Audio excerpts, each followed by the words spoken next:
Hi, this is Monty with Solo YGO. Before we get into the video, like, comment, and subscribe. And we are going to do a giveaway as always. So all you gotta do is to qualify is to answer the question of the day in the comments below. Today's question, to go along with the deck that we are going over, who is it that played Cubics in the anime?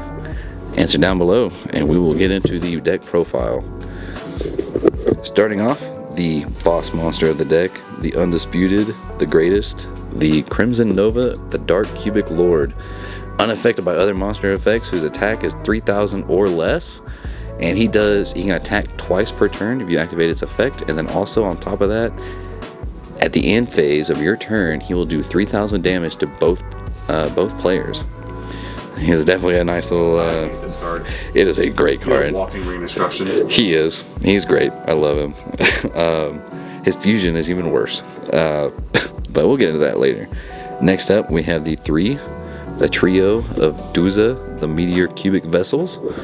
If he's normal or special summon, you can send a cubic card from deck to graveyard. And then while he is face up on the field, you can make him gain 200 attack for each monster with a different name in your graveyard. So he can definitely boost himself up a little bit. Some of the one-ofs to kind of get rid of some of your cubics to get some bigger stuff. You got Dark Garnex, the Cubic Beast, Buster Gundle, the Cubic Behemoth, and Blade Garuda, the Cubic Beast. Say their name 3 times fast. Especially all back-to-backs. They all require you to send a certain amount of cubic monsters from deck to graveyard. They gain attack and they have a lot of effects, honestly. But the biggest one is being able to target cubic monsters in your graveyard after they attack.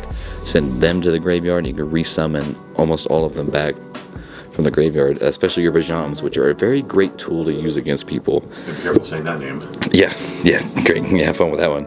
And then moving on, we are going into, of course, the Vajam, the Cubic Seeds. We are going to play 4 of these. 4 Vajam, the Cubic Seeds. Vajam is a nice little card because he is a normal summon and cannot be destroyed by battle. And at the end of the damage step, if he does attack a monster, what he does is he makes it to where he becomes a spell and trap and puts a cubic counter on your opponent's monster, so that monster can no longer attack, and it does not get any effects. So definitely a good nice little touch on the nipple there. And then to help you kind of get your Duzas and stuff out, we have the 3 Summoner Monks.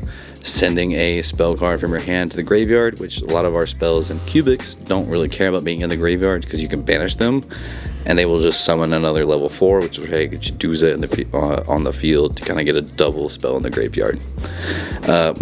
So that's the end of the monsters, and we'll move on to the spells. First up, we got the 3 cubic karmas. What you can do is you can target a cubic monster that you control and send any number of Vajams, which we have 4. And he will gain 800 attack for each Vajam sent. And if you special summon a Vajam from the graveyard, anyway, cubic karma. If you summon a Vajam from the graveyard, it halves your opponent's life points. Which, pair it with, Crimson Nova and stuff like that. It's really good. Next up, we got 3 Cubic Dharmas. 3 Cubic Dharmas. You take no battle damage involving any cubic monsters. And you can send a cubic from your hand to your graveyard to draw a card. And you can banish this card from your graveyard to target a cubic monster in your graveyard out of the hand. And pair this with taking no battle damage. You have the 4 Vajam, the Cubic Seeds, that can attack and not take any damage. Next up, we have 3 Cubic Waves. With this, you can target a cubic monster you control and an opponent's monster, and you can have the attack of your opponent's monster while also doubling the attack of your monster. So boost up your Crimson Nova or anything with the cubic wave, cubic karma, and you have cubic wave to make it even stronger. You can also banish it and a number of cubic monsters to place cubic counters on monsters, which is great because it gets around the whole you can't be targeted kind of thing.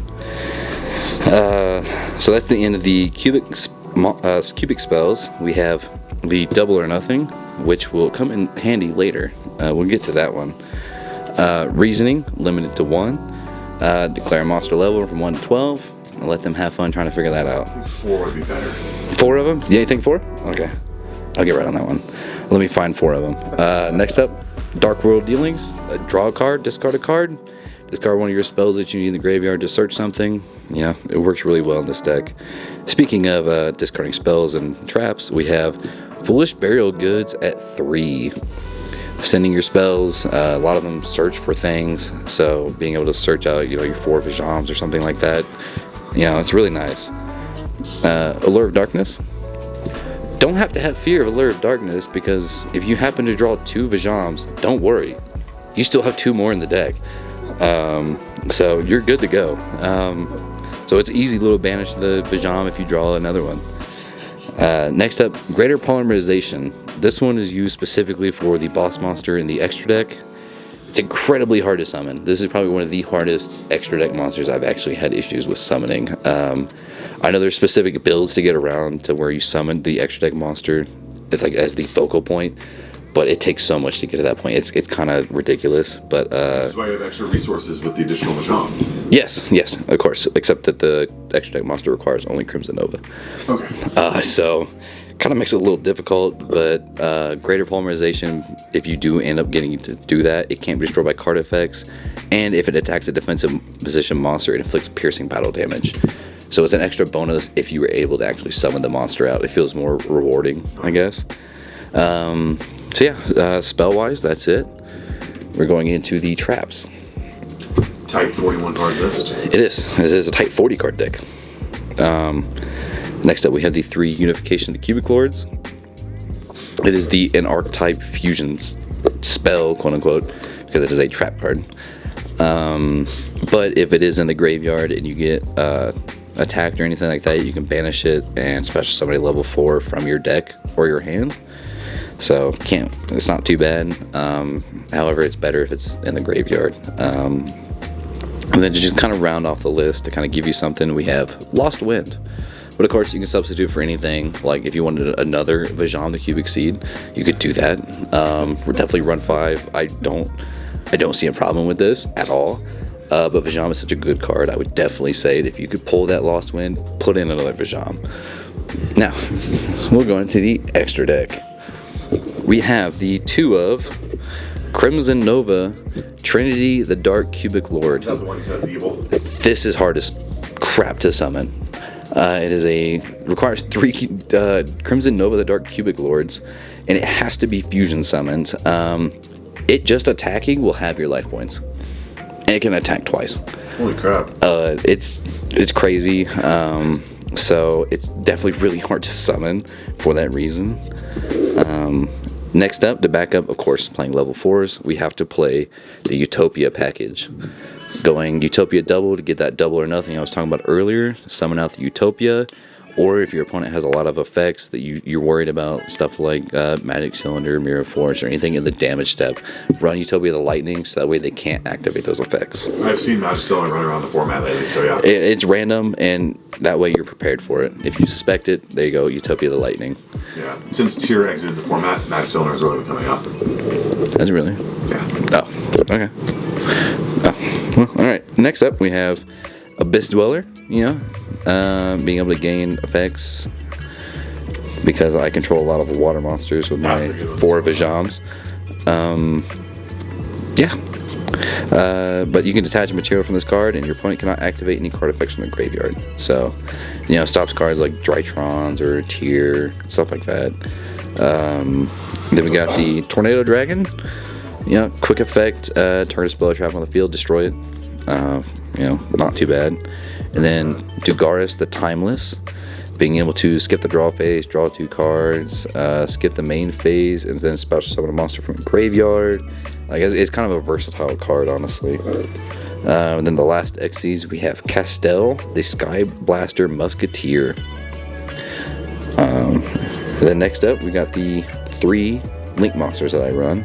We have the Relinquished Anima for the 4 Vajams. We have Appaloosa, the Bow of the Goddess, also for the 4 Vajams. And the Topologic Trisbana, which can be used for the 4 Vajams. to basically get a banish of everything on the field if something special someone to zone it points to. Reckless Animo, of course, steal your opponent's monster and he gains that attack. And then Appaloosa being able to negate the activation of effects from monsters. Well, if you guys like the video, comment and subscribe, and don't forget to answer the question of the day. So y'all have a good one. Peace out.